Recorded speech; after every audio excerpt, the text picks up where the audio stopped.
फिलहाल उनसे संपर्क अभी हो नहीं पा रहा। अजहर से बातचीत करने की कोशिश करेंगे। तो देखिए, तमाम जगहों से जो अब काउंटिंग है वो शुरू हो चुकी है और सबसे पहले जो पोस्टल बैलेट है वहां से गिनती शुरू हो रही है और धीरे धीरे जो रुझान है वो आने शुरू हो चुके हैं। कैराना से समाजवादी पार्टी की इकरा हसन आगे बताई जा रही है। पोस्टल बैलेट की गिनती में इकरा हसन समाजवादी पार्टी से कैंडिडेट, जहां पर पश्चिमी उत्तर प्रदेश में कैराना सीट से समाजवादी पार्टी ने इस बार इकरा हसन को इस बार चुनावी मैदान में उतारा है और इकरा हसन इस वक्त पोस्टल बैलेट की गिनती में आगे बढ़ती दिख रही है। देखिए, उत्तर प्रदेश की 80 सीटें और अब इन सीटों से जुड़े जो रुझान है वो धीरे धीरे सामने आने लगे हैं और अभी जिक्र हो रहा है कैराना सीट का, जहां पर समाजवादी पार्टी की इकरा हसन आगे हैं। इकरा हसन ने भी जमकर प्रचार किया था। समाजवादी पार्टी के ग्राउंड पर वो लगातार मौजूद थी और साथ ही साथ अखिलेश यादव पहुंचे थे और समाजवादी पार्टी के तमाम नेता पहुंचे थे इनके पक्ष में प्रचार करने के लिए। पोस्टल बैलेट की गिनती में इकरा हसन भी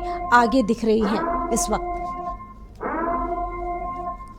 सीतापुर में गठबंधन के प्रत्याशी राकेश राठौर आगे दिख रहे हैं। 70 पोस्टल बैलेट मतों के साथ बीजेपी प्रत्याशी यहां पर आगे दिख रहे हैं। ये बड़ी अपडेट है। बीजेपी के राजेश वर्मा को 45 वोट मिले हैं। ये बड़ी अपडेट है, 45 वोट इनको मिले हैं, बीजेपी के कैंडिडेट हैं।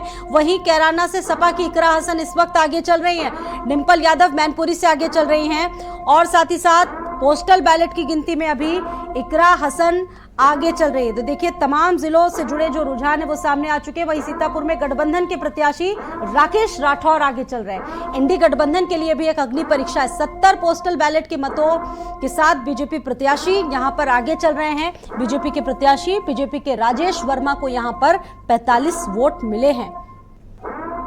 तो ये इस वक्त की बड़ी अपडेट है। कैराना से सपा की इकरा हसन जहां उम्मीदवार है, तो देखिए कहीं कहीं विपक्षी गठबंधन के प्रत्याशी आगे चल रहे हैं तो कहीं सत्ता दल के प्रत्याशी आगे चल रहे हैं। जहां अभी एक तरफ पोस्टल बैलेट की गिनती शुरू है, चल रही है, अब से कुछ ही देर बाद ये खत्म हो जाएगी और उसके ठीक बाद ईवीएम से गिनती होनी शुरू हो जाएगी। उसके बाद आगे की जो तस्वीर है वो क्लियर हो जाएगी। पहले पोस्टल बैलेट गिने जा रहे हैं। शुरुआती रुझानों में लगातार जो तस्वीरें हैं वो निकलकर सामने आ रही है। आप देखिए, बीजेपी के राजेश वर्मा को 45 वोट मिले हैं। उत्तर प्रदेश की 80 सीटों पर काउंटिंग शुरू हो चुकी है।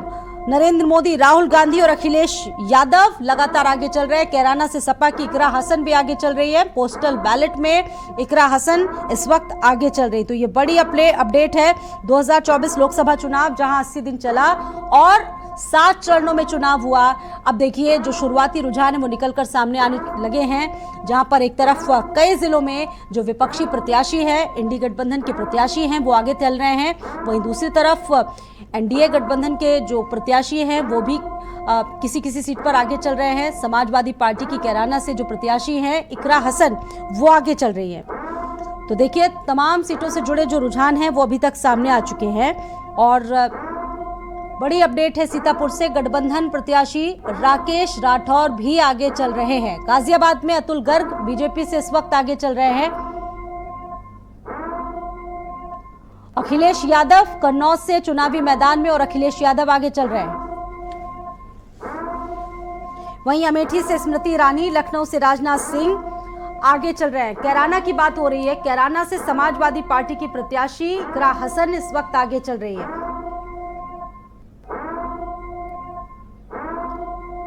सीतापुर में गठबंधन प्रत्याशी राकेश राठौर आगे चल रहे हैं। उत्तर प्रदेश की 80 सीटें और देखिए, मुजफ्फरनगर सीट से भी रुझान आना शुरू हो चुका है। बीजेपी के संजीव बालियान भी आगे बढ़ते दिख रहे हैं। नगीना सीट से चंद्रशेखर आजाद आगे चल रहे हैं। नगीना सीट काफी हॉट सीट बनी हुई थी पश्चिमी उत्तर प्रदेश के लिए। मुजफ्फरनगर सीट से बीजेपी के संजीव बालियान आगे चल रहे हैं। ये बड़ी अपडेट है। संजीव बालियान मुजफ्फरनगर सीट से आगे चल रहे हैं और ये जो अपडेट है विभिन्न जिलों से आने शुरू हो चुके हैं।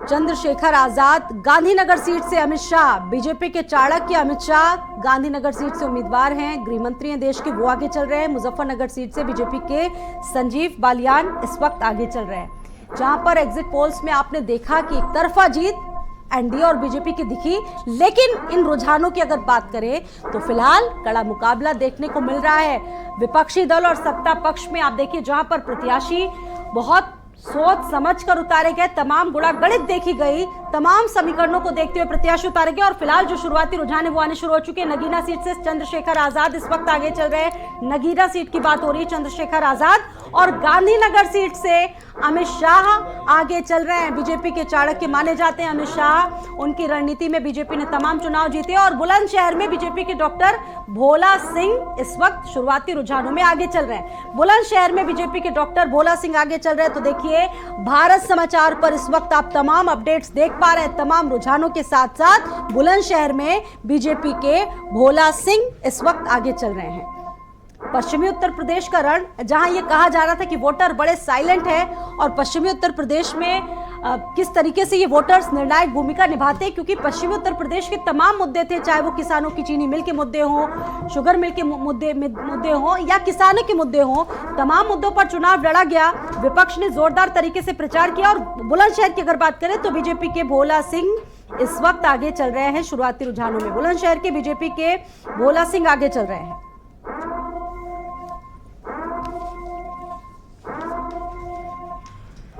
तो तमाम जिलों से जुड़े बड़े अपडेट्स इस वक्त आप भारत समाचार पर देख रहे हैं। पूर्वांचल का मिजाज क्या और साथ ही साथ पश्चिमी उत्तर प्रदेश का मिजाज क्या है, किस पार्टी को कितनी सीटें मिलने जा रही है, ये अब से कुछ ही देर बाद निश्चित हो जाएगा, तय हो जाएगा। और वही बात की जाए बुलंदशहर की, तो बुलंदशहर में इस वक्त बीजेपी के डॉक्टर भोला सिंह आगे हैं। सहारनपुर से बैलेट पेपर की गिनती में इमरान मसूद आगे हैं। मेरठ से बीजेपी ने अरुण गोविल को प्रत्याशी बनाया है। सहारनपुर से प्रत्याशी इमरान मसूद आगे चल रहे हैं। इमरान मसूद आपने सुना होगा, इससे पहले तमाम दलों में रहे, सपा में गए, कांग्रेस में रहे, लेकिन फिर वापसी उन्होंने कांग्रेस में कर ली। इस बार गठबंधन के प्रत्याशी इमरान मसूद और काफी लोगों से इन्होंने कनेक्ट होने की कोशिश भी की थी। अब देखिए ये चुनाव जीत पाते हैं या नहीं, ये आगे तस्वीर में क्लियर हो जाएगा। वही बात की जाए, बीजेपी ने पश्चिमी उत्तर प्रदेश में मेरठ सीट से अरुण गोविल को चुनावी मैदान में उतारा है। अरुण गोविल एक जाना माना चेहरा है, देश भर में उनकी छवि राम के रूप में जानी जाती है।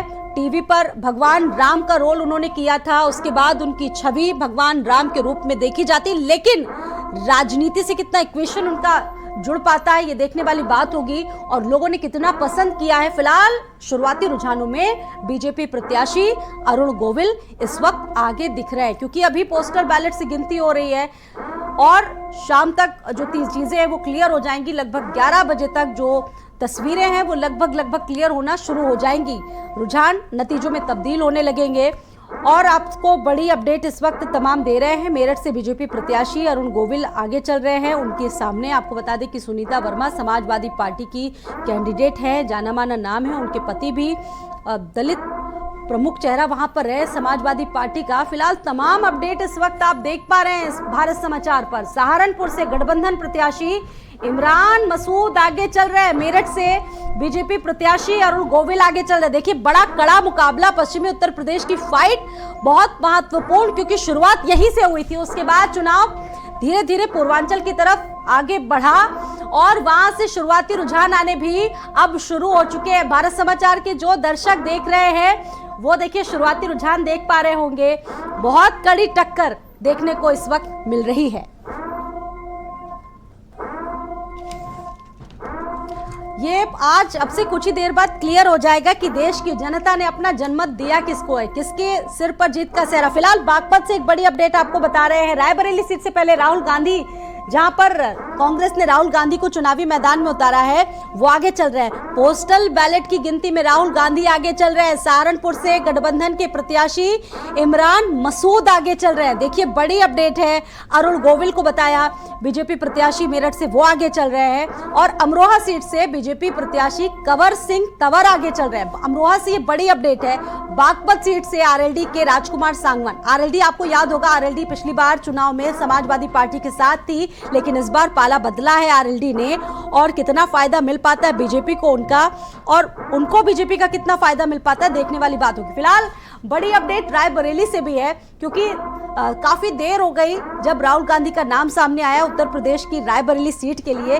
काफी देर में उन्होंने नामांकन किया चुनाव से कुछ ही समय पहले और देखिए रुझानों में, शुरुआती रुझानों में राहुल गांधी रायबरेली सीट से बैलेट पेपर की जहां गिनती हो रही है उसमें आगे बढ़ते दिख रहे हैं। राहुल गांधी रायबरेली के साथ साथ वायनाड सीट से भी चुनाव लड़ रहे हैं। ये बड़ी अपडेट है, इस वक्त की बड़ी अपडेट आपको बता रहे हैं।